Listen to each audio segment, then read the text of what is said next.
I noticed her the moment I walked in. She was the only person in that entire room who looked like she was holding her breath. The ballroom was full of people pretending not to look at her. I noticed her the moment I walked in, not because she was standing apart from everyone else, though she was. Not because of the scars that ran along the right side of her face and down her neck, catching the chandelier light in a way that made some people flinch. I noticed her because she was the only person in that entire room who looked like she was holding her breath, waiting for someone to remind her she didn't belong there. My name is Daniel Harrow. I'm a facilities coordinator. That's a polished way of saying I make sure the lights work, the tables are set right, and the microphones don't squeal during the speeches. I wasn't a guest that night at the Whitmore Foundation Gala. I was staff. I wore a black jacket and an earpiece, and I carried a clipboard that I mostly used as something to hold so my hands didn't shake. The Whitmore Foundation Gala was one of those events where old money met newer money, and they all agreed to dress expensively and talk quietly about causes they may or may not have actually cared about. Crystal glasses, polished marble floors, string quartet in the corner playing something nobody was really listening to. It was beautiful in the way that things are when they're designed to impress rather than to comfort. I saw her standing near the window, alone, with a glass of sparkling water she hadn't touched. She was tall. She wore a dark blue dress, elegant and understated, and her hair was pinned back in a way that didn't hide the scars. It didn't try to. The burns covered the right side of her jaw, her cheek, and disappeared beneath the collar of her dress.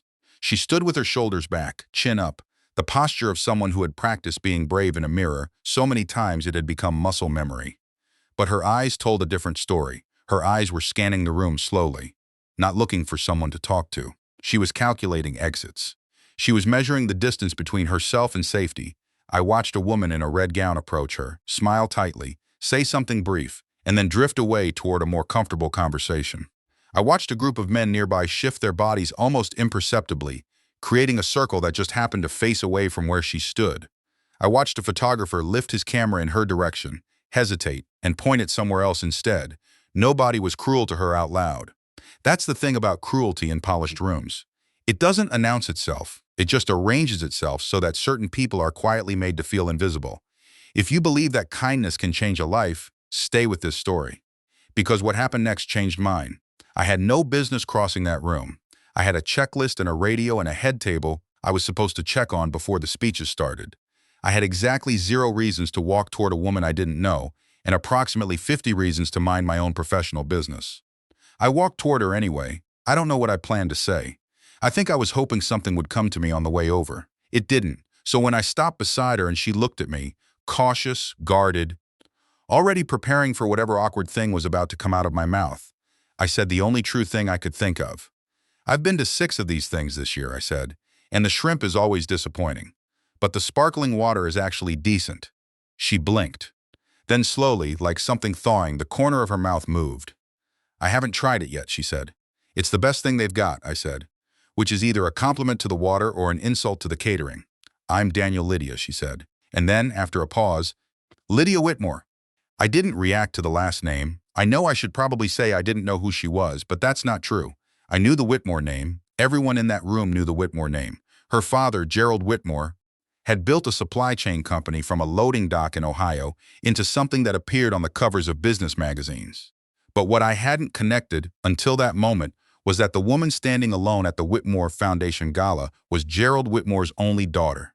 The daughter who, according to things I'd half-heard over the years, had been badly burned in a fire. The daughter who had disappeared from public life. The daughter who apparently was standing right here trying to survive this room. We talked for a few minutes about nothing important.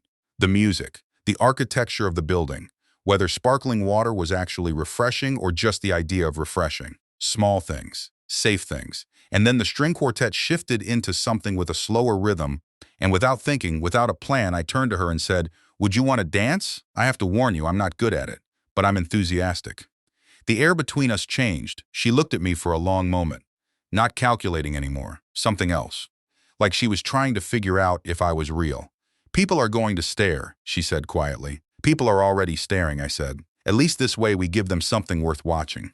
Something moved across her face, a decision. She set her untouched glass of sparkling water down on the windowsill and she said, "Okay." The floor was not crowded, maybe 8 or 10 couples drifting slowly in the golden light. When Lydia Whitmore and I stepped onto that floor, the room didn't stop moving all at once. It happened slowly, like a tide going out. Conversations paused. Heads turned. I felt it the way you feel weather before it arrives. Pressure changing, the air getting heavier. I kept my eyes on her. She kept her chin up. I was not a good dancer. I had told her the truth about that. But I kept my hands steady at her back, and I moved slowly, and I didn't look away from her face, even when I felt the weight of the entire room watching us. Halfway through the song, she said something so quiet I almost missed it. "My father is watching us. Is he upset?" I asked. She thought about it. "No," she said, and she sounded surprised. "I don't think he is." When the song ended, she stepped back and looked at me with something I didn't have a word for yet. It was the look of a person who has been bracing for impact for so long that they've forgotten what it feels like when the blow doesn't come. "Daniel," she said, and then she paused.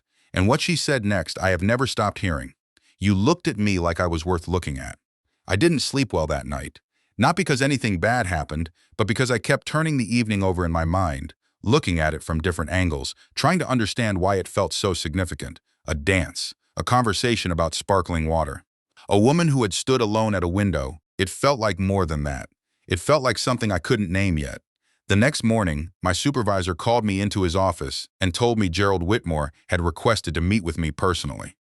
I spent the 40-minute drive to the Whitmore offices convincing myself I was being fired for overstepping, that I had embarrassed someone at a prestigious event by being the facilities guy who dragged the CEO's daughter onto the dance floor. I rehearsed apologies. I planned my exit. Gerald Whitmore was not what I expected.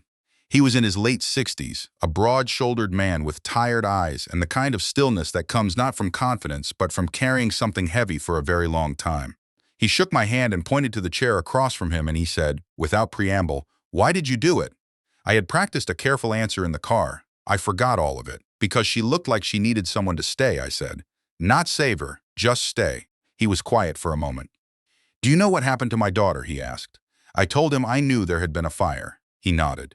4 years ago, he said. There was a fire at a community center she had helped build in her own time and her own money. A children's center. She went back inside because she heard a child crying. She got the child out. She didn't get out fast enough herself. He said it plainly.